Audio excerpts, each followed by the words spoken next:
Do you still have dreams in your life? Do you still have dreams in your life? Our Joyous Living Journal this morning was about that, asking us if we could recall those childhood dreams that we had.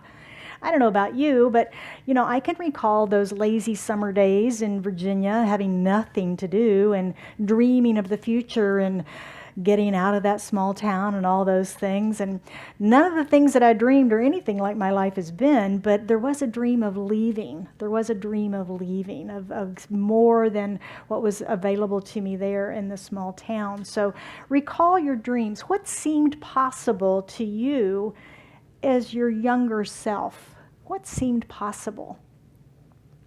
Today we're continuing our exploration of our inner genius with a deeper look at the creation story from the first 2 chapters of the book of Genesis. And my talk is Beyond Your Wildest Dreams.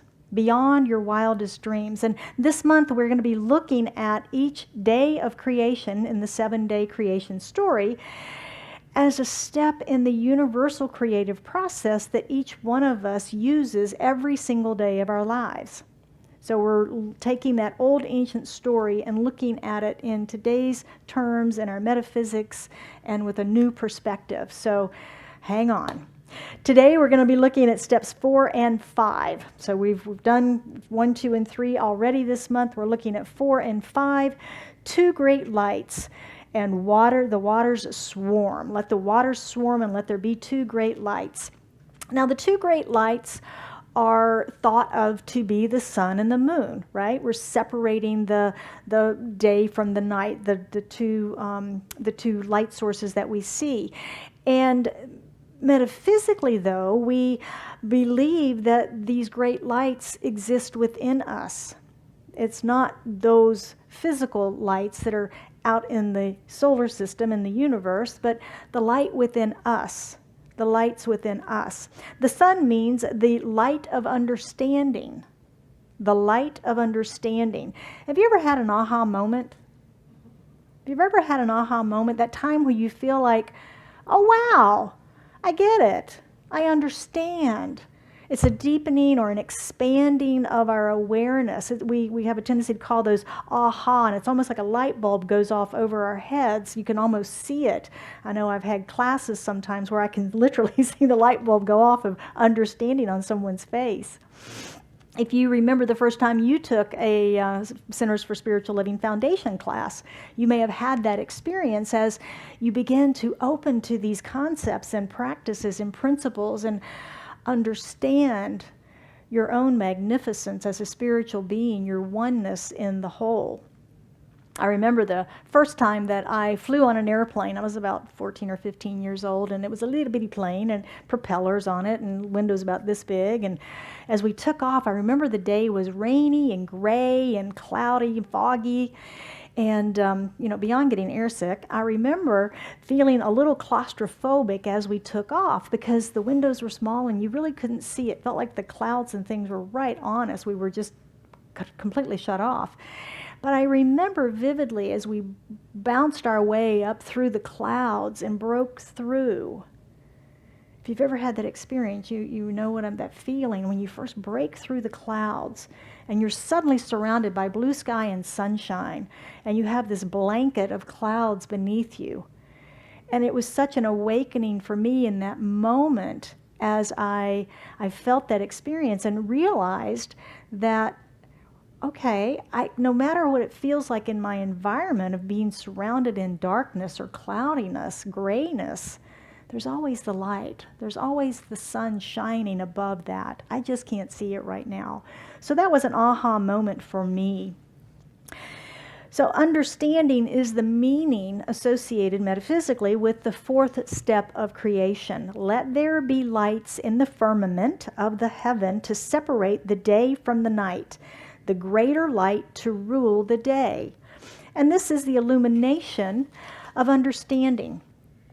Like the sun on the other side of the clouds, always there waiting for us to break through the clouds and into the light. Last week, if you remember, we talked about the land appearing from the surrounding waters. And of course, this is our imagination, right? Because we can look out in the field of potentiality, the field of possibilities, and imagine that which we want to see transformed or experienced differently in our lives. We can imagine the car, we can imagine the home, the relationship, the job, whatever it is. We can imagine that, even though it's not here in form right now. So we can imagine that out of the field of potentiality, out of the waters, the surrounding waters. So it's the sun is the understanding of the creative ideas that we have.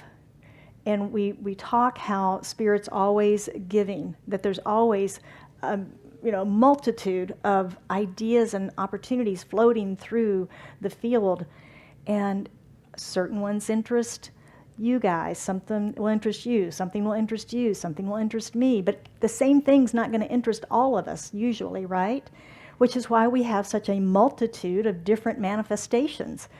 One of our Book of the Month authors that we studied several months ago tells a story of how she had an idea for a book, and she had outlined it, but she kept procrastinating on it and not getting to it.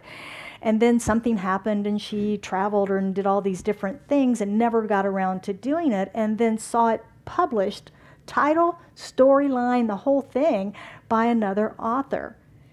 And so they met and talked about it, and she was amazed that Spirit is always, the creative ideas are always going. Somebody's going to take it. And we've all probably had that experience where we've gone, gosh, what if somebody invented a such and such? And then we see it, right? We see that such and such. And so that's the way creativity goes. We're always surrounded by it, but it's a matter of what catches our individualized and unique interest to take it and move forward with it. So step 4 also includes the smaller light to rule the night, the moon. Now, we know that the moon doesn't have its own light source, right? That it's just reflecting the sun when we see it hanging up in the sky so beautifully. The moon refers to our will or our willingness. Our willingness. As I sat with these ideas this week, I began to see how it is our spiritual mind treatment. If you think about treatment, if you've been around a while, you've heard us use the phrase, treat and move your feet. Do your prayer work, do your affirmations, do your treatment, but then listen for guidance. Listen for spiritual guidance and take the necessary steps that you're guided to do in order to allow that to come forward in your life. And this is the moon refers to our willingness. So the treatment part is knowing and claiming the good. So the sun, the understanding. When we have an understanding of what it is that we want, we do our treatment around it. We have an acceptance of it. We're willing to do the treatment. But then we use the will in order to have the manifestation. That's the move of the feet part. Does that make sense? The understanding is the sun of understanding our ideas and accepting them in the treatment. But then the moving the feet is the moon part, the will part, where we've got to take some action. We've got to take some activity. Yes? Okay. So willpower, and willingness have some slightly different meanings. Will and willpower are similar. It's the dedication, if you will. It's the persistence and the hard work required. But we can't live our lives with willpower only, can we? We'll burn out. We'll burn out. It's not designed for that. It's designed for the getting us started, so to speak, so that we're focusing on changing a belief, a behavior, or an activity so that we can create the new one. But we can't live our lives in willpower. And being willing, though, is consent. Being willing is consent. It's saying yes to receive and being willing to do our work and to allow something greater than we are to guide us in our affairs. Our Book of the Month author, Eric Butterworth, he says, as the moon reflects the light of the sun, so the will must reflect the energy of understanding. For when the will acts on its own, it becomes emotional and willful and stubborn, battering down doors to achieve personal goals. Know anybody like that? We've all probably met someone like that along the journey somewhere. But the important part of this statement is the will must reflect the energy of understanding. And that's the idea of treat and move our feet. The will must reflect the energy of understanding. We have an understanding. We've expanded in consciousness. But if we don't have the willingness to take that expansion, to move forward with that expansion, to grow with it, it's like winning the lottery and then losing all the money again, right? We haven't expanded our consciousness enough to receive. So that's what he's telling us here, is that the will must reflect the energy of the understanding that we've gained. We can sit and learn all of these principles, but if we don't take them out and practice them in our lives, we're not going to have a changed experience of life. Make sense? Ernest Holmes, who's the founder of Centers for Spiritual Living and the author of The Science of Mind that we teach from, he tells us in The Science of Mind, giving spiritual treatments requires us to turn completely away from thinking about lack. Now, if you've ever heard me teach affirmative prayer, you've heard my rant about treating for the headache, right? We don't talk about the headache and the treatment for the headache, do we? Because we're just creating more headache when we talk about the headache and the treatment. We talk about ease and grace and flow and no congestion and smoothness and all of those things. We don't talk about, I know my headache is gone. I know my headache is getting easier. I know my headache, right? So that's what he's talking about here. He says we turn away from thinking about lack, and that the more completely we stop trying to figure out how our demonstration. Who does that? I'm not sure how this is going to happen. I think I can pray about it. I think I can get some help, but I'm not sure how it's going to happen. Would I have to go over here or go over there or go over? Maybe I need to do, we do all of our planning in the middle, don't we? We get into the how. Mike Ducey is the one that says, the how is none of your business. Stay out of the dreaded how. All we focus on is the what. We focus on the what. And Ernest is telling them that. Stay out of the how your demonstration will come about, or worrying about why it can't. And the more completely we refrain from willpower and the less we concentrate, the more power our treatment actually has. Seems counterintuitive. He reminds us that the gardener does not will potatoes and cabbages into being, but has a willingness to comply with the law of nature and provide the condition which makes it possible for the law to produce them. That's our work. That's our work. A willingness to comply with the laws of nature, to allow this to become possible in our lives. We don't have to work so hard. We don't have to work so hard to allow our good. Where we can sometimes get caught up and get into trouble, though, is when we don't remember that we're an integral part of this creation process. It's there. It's the system that we live in. But until we say the what, until we give it direction, it's just going to wait. So we're an integral part in that creative process. We say what, and the law does the rest. It's like gravity, electricity. We talk about those all the time, that, gravity, water runs downhill. If we want it to go uphill, we have to work a lot harder, don't we? We have to put in lift stations and pumps and all sorts of gadgets to get water to flow uphill. It's possible. We figured out how to do that, but it's a heck of a lot easier if it flows downhill, isn't it? And that's what Ernest is sharing with us, is get with the flow. Go with it. It's easier when we allow. So let's move on to step number 5 in our process. Let the waters swarm with living creatures.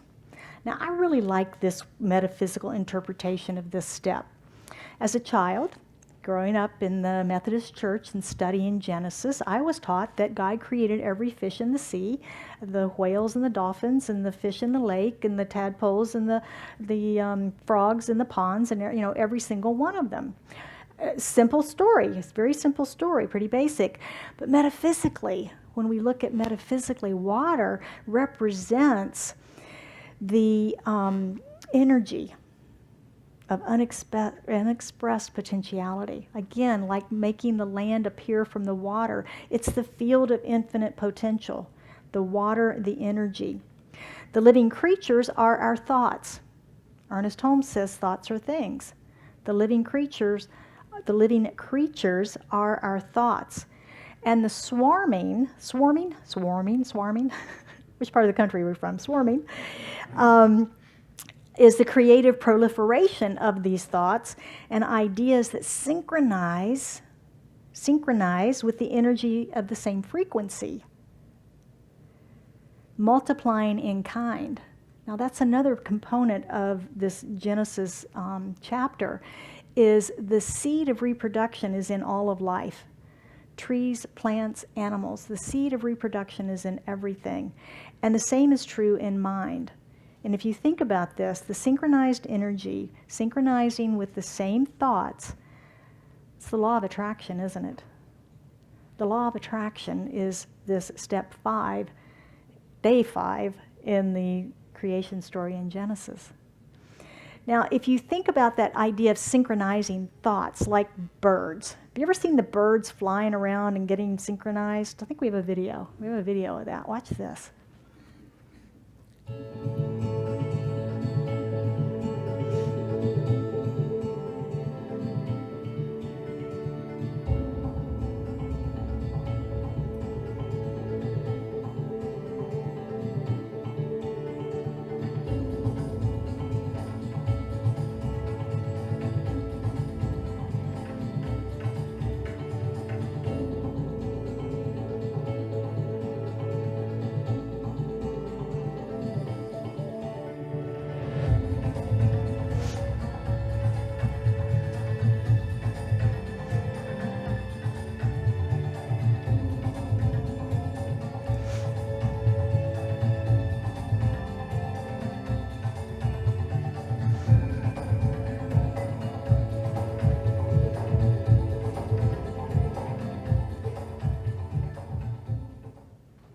Isn't that mesmerizing?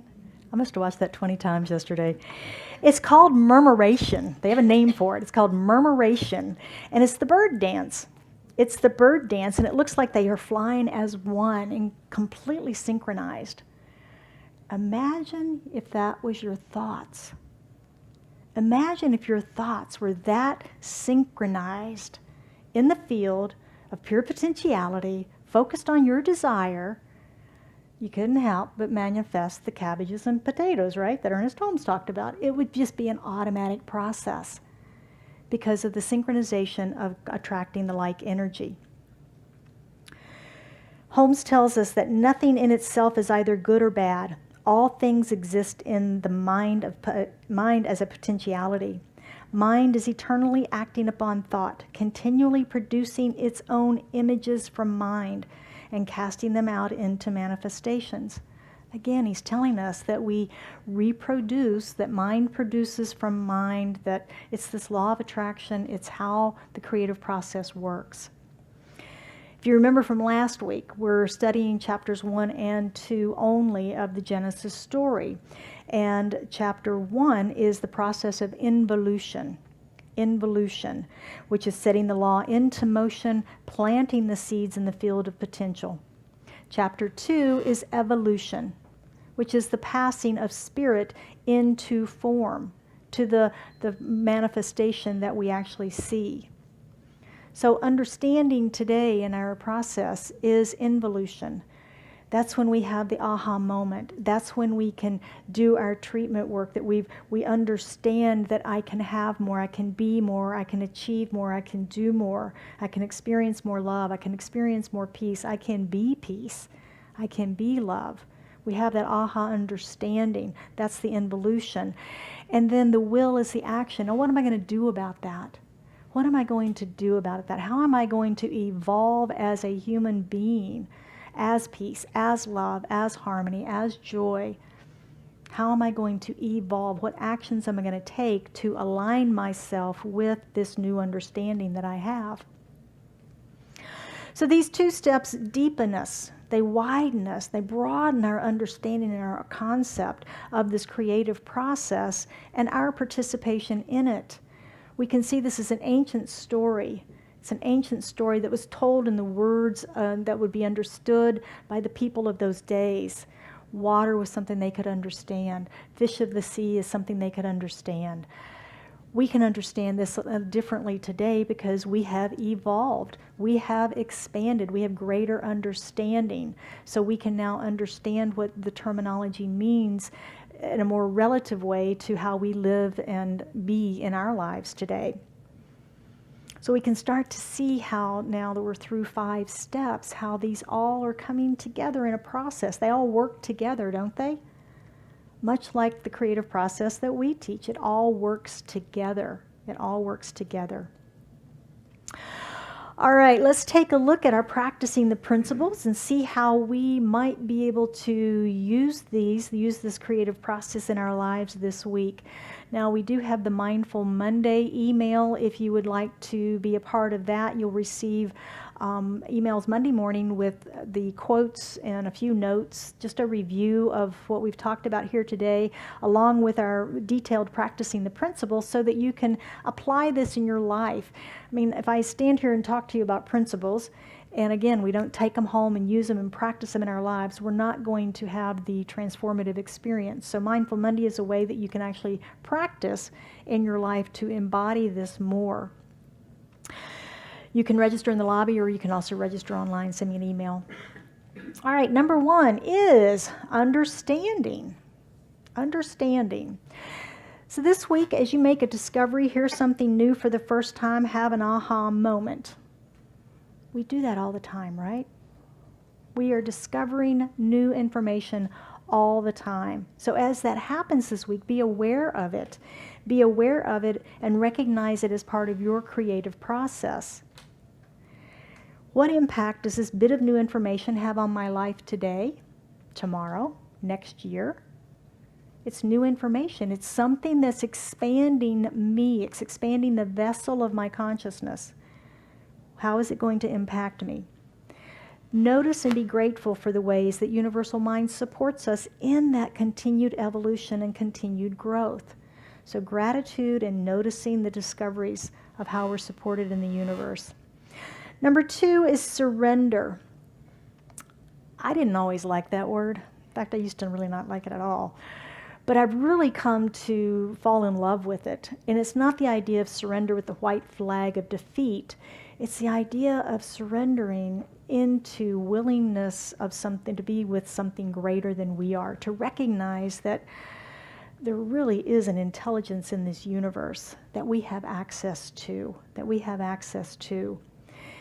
And the willingness requires some surrender as we release the egoic needs that we have in the forefront of our minds and accept greater wisdom. And that this week we can surrender into the greater and let go of the lesser. Surrender into the greater and let go of the lesser. Think of something that you would like transformed in your life, something you'd like to be different. Where are you hanging on to the lesser in that? Where if you let go of that, you could expand and evolve into a greater awareness. Maybe it's the need to be right. If I let go of needing to be right in that relationship or that situation, how would it transform? If I let go of my unworthiness, how would I transform in that situation?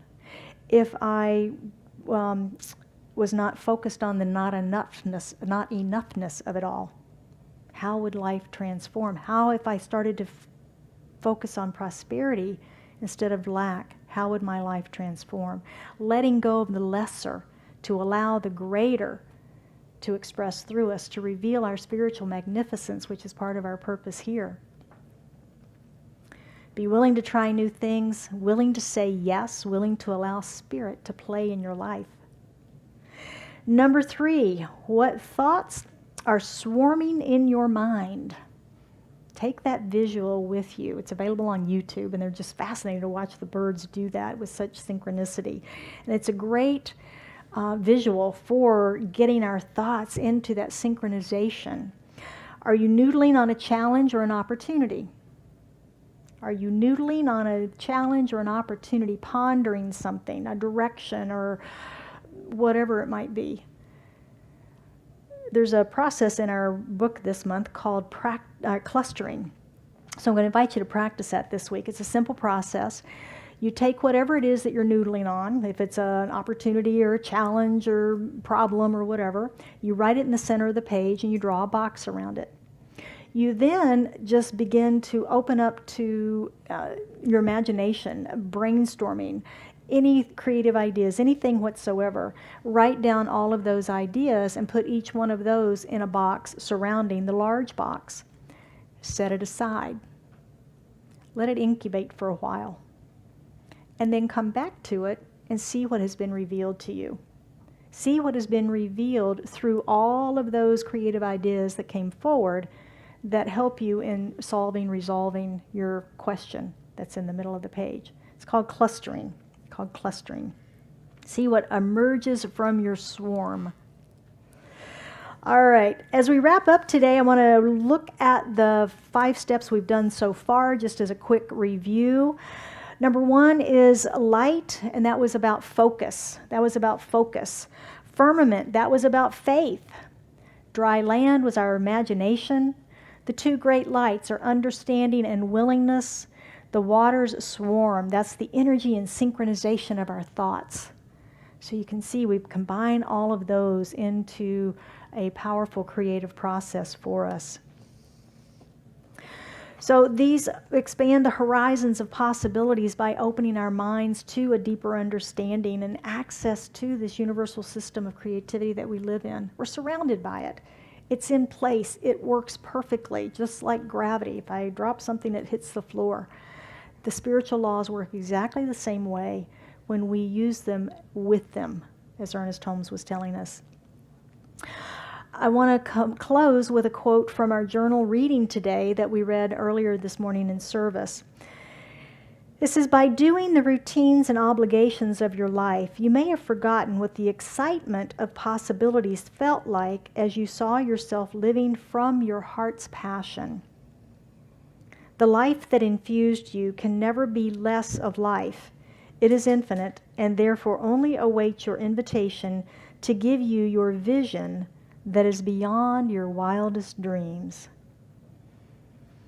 This week I invite you to invite life to give us the vision beyond our wildest dreams.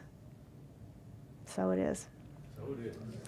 Would you join me for prayer this morning, please? As we go within, we recognize that there is one presence, one power, one life. And that life is God. It is the all that there is. It is the law. It is love. It is the field of infinite possibilities and everything that has come forward from that field and ever will or ever has. It is all that there is. And it is creative. And it creates of itself, of its own ideas which form into manifestations. And we know that we are one in this infinite field of love and this infinite field of creation and creativity, that we are manifestations of this one power, this one presence, this one life. It is our life. It is our mind. And so recognizing this unity, knowing that we are one in the one as the wholeness and unity of all life, I speak my word for and about each of us here today, knowing, claiming, and accepting our understanding as we expand in our consciousness and evolve in our awareness and our own creative power, our own inner genius and creative genius that lives within each of us, that is each of us. I know that we are magnificent spiritual beings, and as such, we are swarming, our thoughts are swarming in this field of infinite possibilities right here, right now, because we're always thinking. We always have thoughts. And they're always creative. And when we can gather them together and allow them to be focused in the light, it can help but come forward in manifestation. I know for anyone that has anything on their hearts, their minds this day that they bring into the consciousness and the awareness of this prayer, that we hold them in this high watch, this high holy light, knowing that whatever needs to be revealed is revealed with great clarity and ease and grace. That if it's healing, that healing is revealed powerfully with ease, knowing that the body is the perfect instrument and knows exactly what to do, that every cell is infused with intelligence and bring forth that healing light, for that natural healing to be revealed as them. And that whatever we are creating in love or finance or any area of our lives, that all of that creative energy, that creative power is brought forward right here, right now. And we hold this in our light, in our beingness. And how grateful I am to know that this is how prayer works, this is how the universe works, this is how the law of creativity works, and it works in our lives in powerful ways. And I accept this manifestation right here, right now, for each and every one of us, knowing, claiming, and accepting that it is done. For the word spoken is the word made manifest, and I release this into the activity of mind, the action of the law, knowing that it's already done. There's nothing more for us to do but release and let go. And we affirm that today by saying, and so it is.